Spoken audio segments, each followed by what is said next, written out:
Hello everyone, स्वागत है आपका अपने यूट्यूब चैनल आरजे क्लासेस के अंदर। और आप सब कैसे हैं? उम्मीद करती हूँ आप सभी बहुत अच्छे होंगे और अपनी तैयारी भी बहुत अच्छे से कर रहे होंगे। हम यहाँ हिस्ट्री का टॉपिक जो कि वैदिक काल वो पढ़ेंगे। इससे पहले हमने पूरा पाषाण काल और सिंधु सभ्यता बहुत अच्छे से क्लियर किया है। अगर आपने वो वीडियोस नहीं देखी है तो ऊपर आई बटन में वो आपको वीडियोस मिल जाएगी। आप उन्हें अच्छे से देखिए और अपनी तैयारी और अच्छे से कीजिए। देखिए, वैदिक काल जो कि 1500 से लेके 600 बीसी तक का था, उसके अंदर जो वेद उपनिषद आरण्यक जो थे हमें उनको पढ़ना होगा पहले, फिर हम पूर्ण रूप से वैदिक काल की सभ्यता को या वैदिक काल को देखेंगे। तो चलिए हम स्टार्ट करते हैं। देखिए, ये जो वेद ब्राह्मण आरण्यक और उपनिषद ये तो वैदिक साहित्यों के अंदर आते थे। याद रखिएगा, ये क्वेश्चंस बनता है, बहुत छोटा सा होता है, इजीली होता है और हम क्या है इसे देख नहीं पाते और उस समय आंसर गलत दे आते हैं। तो देखिए, वेद ब्राह्मण आरण्यक और उपनिषद ये तो वैदिक साहित्य है और उसे श्रुति साहित्य भी कहते हैं। श्रुति साहित्य देखिए इसलिए कहते हैं क्योंकि इनको सुना जाता है, वेदों को आपने सुना होगा बहुत अच्छे से, इसीलिए इनको श्रुति पे आधारित यानी सुनकर जो साहित्य लिखा गया है उस पे आधारित है, ये श्रुति साहित्य भी कहा जाता है। याद रखिएगा। नेक्स्ट हम बात करें, देखिए वेदांत स्मृति पुराण रामायण और महाभारत ये वैदिक साहित्य नहीं है, ये वेदों पर आधारित लिखे गए हैं, तो याद रखिएगा इनको। अब चलिए हम वेद से स्टार्ट करते हैं। देखिए, वेद का जो शाब्दिक अर्थ होता है उसे अर्थ सिर्फ ज्ञान होता है, यानी वेद का अर्थ हो गया ज्ञान। आपसे पूछा जाता है हिस्ट्री का, आप चाहे आरपीसी दे रहे हैं चाहे आप हिस्ट्री से संबंधित नेट का भी दे रहे हैं, तब भी आपको ऐसे क्वेश्चंस मिलेंगे। अब वेदों का संकलन जो किया था आप सभी जानते हैं, कृष्ण द्वैपायन वेद व्यास जी ने किया था।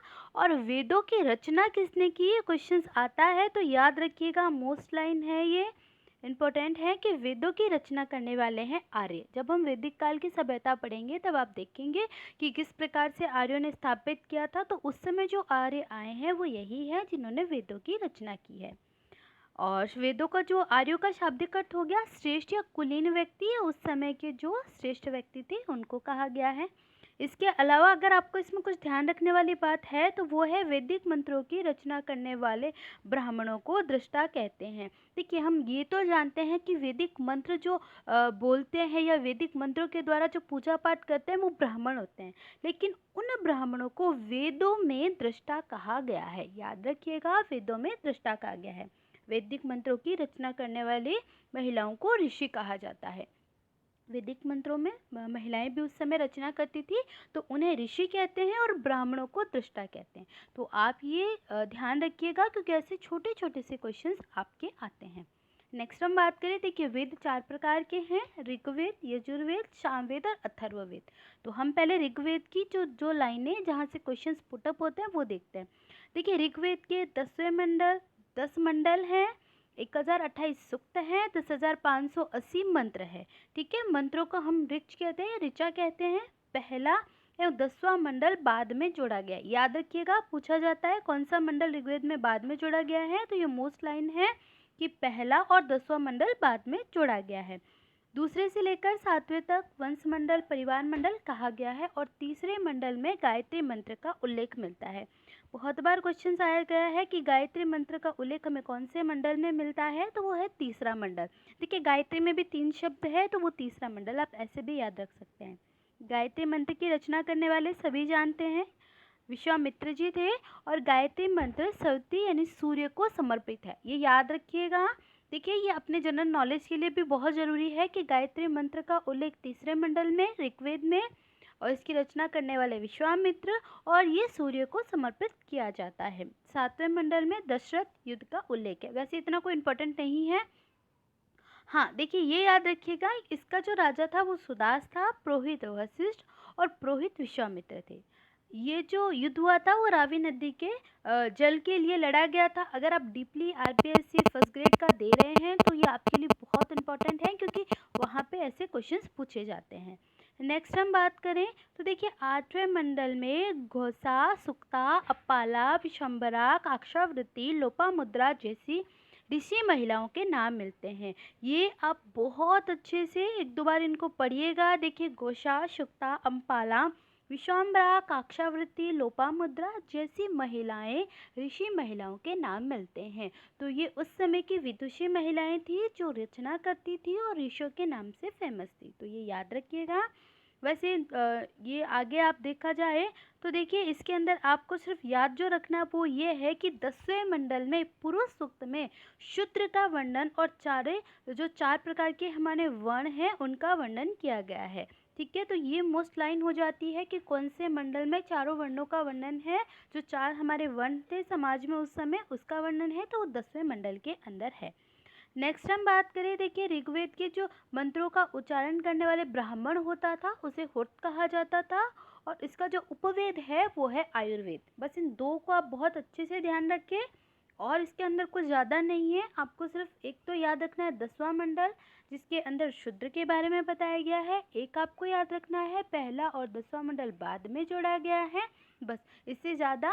और जो ऋषि रचना करती थी महिलाएं उनको ऋषि कहा गया, और उन महिलाओं के कुछ 4-5 नाम, ताकि जब भी वो आए तो आप अच्छे से उनका आंसर दे पाएँ। नेक्स्ट देखिए यजुर्वेद की बात करते हैं, तो यजुर्वेद 2 भागों में है, कृष्ण यजुर्वेद, दूसरा शुक्ल यजुर्वेद। इसे हम वाजनी संहिता कहा जाता है। शुक्ल यजुर्वेद है जो वाजनी संहिता पर आधारित है, और ये जो हम बात करें यजुर्वेद के दोनों जो हैं ये गद्य और पद्य दोनों में लिखे गए हैं, जैसे कि आप हिंदी में जानते ही हैं गद्य और पद्य हम किसे कहते हैं। इसमें यज्ञ की देखिए यजुर्वेद यज्ञ, तो याद रखिएगा यज्ञ की जितनी भी विधियां हैं वो यजुर्वेद में सम्मिलित है, और यह वेद शून्य का उल्लेख मिलता है, यानी इस वेद में आपको 0 यानी शून्य का उल्लेख मिलेगा।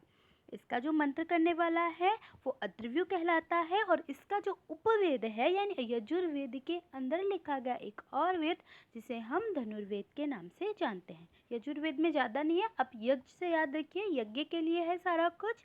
शून्य का वर्णन किया गया है, 2 भागों में बटा है, इसका उच्चारण करने वाला अद्रव्यु, और इसका जो उपवेद है वो धनुर्वेद। देखिए यज्ञ करेंगे तो क्या आएगा, हमारे पास धन आएगा, है ना। ब्राह्मणों को हम क्या देते हैं, दान दक्षिणा देते हैं यज्ञ के बाद, तो धन आएगा, तो धनुर्वेद से आप इसको याद रख सकते हैं। नेक्स्ट हम बात करें देखिए सामवेद। देखिए सामवेद की अगर हम बात करें तो संगीत का है, सामवेद यानी संगीत का प्राचीनतम स्रोत है। वैदिक मंत्रों के उच्चारण को बताया गया है, स्वर उच्चार से गाया गया। देखिए सामवेद गाकर हम जब चीज़ों के बारे में बताते हैं यही है। कृष्ण का बहुत प्रिय वेद है, ये याद रखिएगा, भगवान कृष्ण जी का।